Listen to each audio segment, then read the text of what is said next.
नमस्कार। आज हम एक कहानी पर बात करने वाले हैं horror podcast Hindi horror stories से।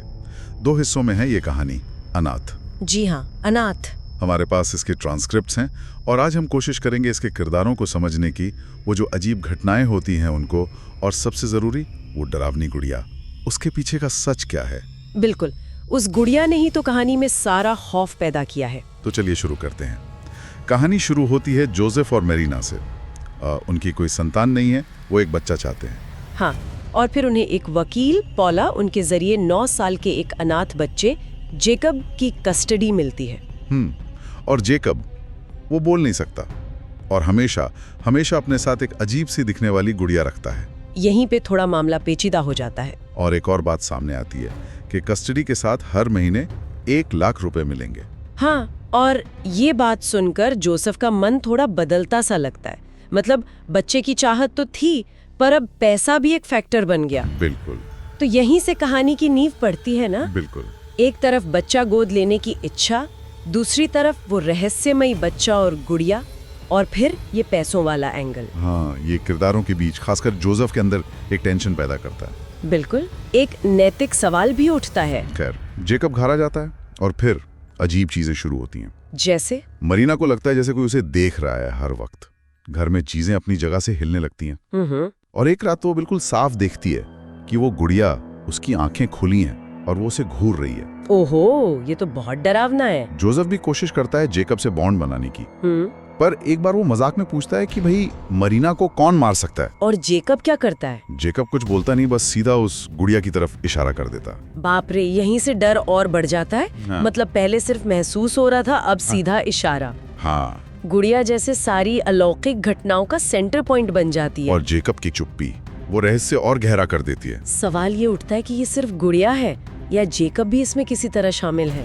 बिल्कुल, ये सवाल मन में आता है। फिर आती है वो रात, तूफानी रात। हाँ। जोसेफ शहर से बाहर गया हुआ है, मरीना है घर पर। जेकब खाना नहीं खा रहा होता तो मरीना उसे डांटती है, शायद थप्पड़ भी मार देती है और कमरे में बंद कर देती है। गुस्सा आ गया उसे। उसी रात एक साया चाकू लेकर मरीना के कमरे में घुसता है और बेरहमी से उसका गला काट देता है। और पड़ोस की एक आंटी है, रोजी आंटी, वो खिड़की से ये सब देख लेती हैं। क्या बात कर रहे हैं? हाँ, और वो इतनी डर जाती हैं कि फौरन शहर छोड़ के चली जाती हैं। उन्होंने कहा कि वो कोई इंसान नहीं था, कोई इंसान नहीं था। ये बयान तो कहानी को पूरी तरह सुपरनैचुरल बना देता है। और उनका ये कहना कि साये ने उन्हें चुप रहने का इशारा किया, हाँ? तो शक सीधा गुड़िया पर जाता है। अब ये सिर्फ वहम या डर नहीं रहा। सही बात है, ये जान गई वह हकीकत बन गया है। जोसेफ लौटता है और जाहिर है वो सच जानना चाहता है। उससे पता क्या चलता है? उसे पता चलता है कि जेकब की एक सौतेली माँ भी थी, मार्गरेट, और उसकी हत्या भी बिल्कुल ऐसे ही हुई थी। ओहो, मतलब पैटर्न है। बिल्कुल। फिर उसे मिलती है जेकब के पिता केविन की एक डायरी। अच्छा, डायरी। उसमें क्या था? डायरी में लिखा था कि केविन ने कुछ तांत्रिक विधियों से, मतलब कुछ स्पिरिचुअल या ऐसी शक्तियों का इस्तेमाल करके एक गुड़िया बनाई थी। जेमी नाम था उसका। जेमी। और मरने से ठीक पहले केविन ने अपनी आत्मा उस गुड़िया में डाल दी थी। अपनी आत्मा? क्यों? ताकि वो हमेशा जेकब की हिफाजत कर सके। अच्छा, तो ये है गुड़िया का राज। केविन की आत्मा उसमें जेकब की रक्षा के लिए। ये तो बहुत बड़ा खुलासा है। हाँ, इससे घटनाओं को एक लॉजिक मिलता है, चाहे वो सुपरनैचुरली क्यों ना हो। मार्गरेट की मौत का कारण भी शायद यही था। शायद मार्गरेट ने भी जेकब को डांटा होगा या कुछ। हो सकता है। अब जोसेफ इस गुड़िया से छुटकारा पाना चाहता है। वो फादर डिमेलो की मदद लेता है। पादरी की मदद? ठीक है। वो गुड़िया को कब्रिस्तान ले जाते हैं, उस पर पवित्र पानी छिड़कते हैं और उसे जला देते हैं। जला दिया तो खत्म हो गई कहानी? नहीं, अगली सुबह फादर डिमेलो की भी उसी तरह हत्या हो जाती है। क्या?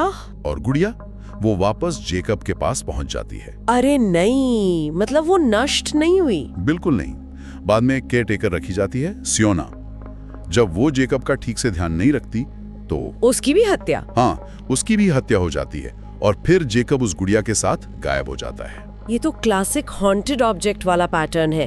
वो नष्ट नहीं होती और हर बार ज्यादा खतरनाक होकर लौटती है। हाँ। पहले मकसद था सुरक्षा, पर अब लगता है वो आत्मा उन सबको मार रही है जो जेकब को जरा भी तकलीफ देते हैं या उसकी देखभाल में चूक करते हैं। सुरक्षा का भाव जैसे एक एक खतरनाक जुनून बन गया है। बिल्कुल, पोजेसिवनेस। और कहानी का अंत कहाँ होता है? अंत में हम देखते हैं कि जेकब फिर से वकील पॉला के साथ है अच्छा। और उसे नए पेरेंट्स से मिलवाया जा रहा है, एल्बर्ट और मारिया। और जेकब के हाथ में वही गुड़िया। हाँ, वही गुड़िया। मतलब ये चक्र चलता रहेगा, कभी ना खत्म होने वाला। बिल्कुल। गुड़िया और वो आत्मा, नए घर, नए शिकार की तलाश में। अंत यही इशारा करता है कि ये सिलसिला शायद कभी रुकेगा नहीं। तो इस कहानी के जो मुख्य तत्व हैं वो हैं एक श्रापित गुड़िया, उसमें कैद एक पिता की भटकती हुई आत्मा और हिंसा का एक अंतहीन चक्र। हाँ, और यहाँ एक सोचने वाली बात ये रह जाती है कि अगर गुड़िया में केविन की आत्मा है और उसका मकसद सच में जेकब की रक्षा करना था, तो वो इतनी बेरहम क्यों हो जाती है? छोटी छोटी बातों पे कत्ल। क्या उस आत्मा का स्वभाव ही बदल गया है कैद में रहकर, या फिर वो जो तांत्रिक विधि थी उसका कोई साइड इफेक्ट है? क्या सुरक्षा का इरादा एक जानलेवा अधिकार या जुनून में बदल गया है? ये सवाल वाकई कहानी सोचने पर मजबूर करते हैं। बिल्कुल, ये कहानी अपने पीछे यही सवाल छोड़ जाती है।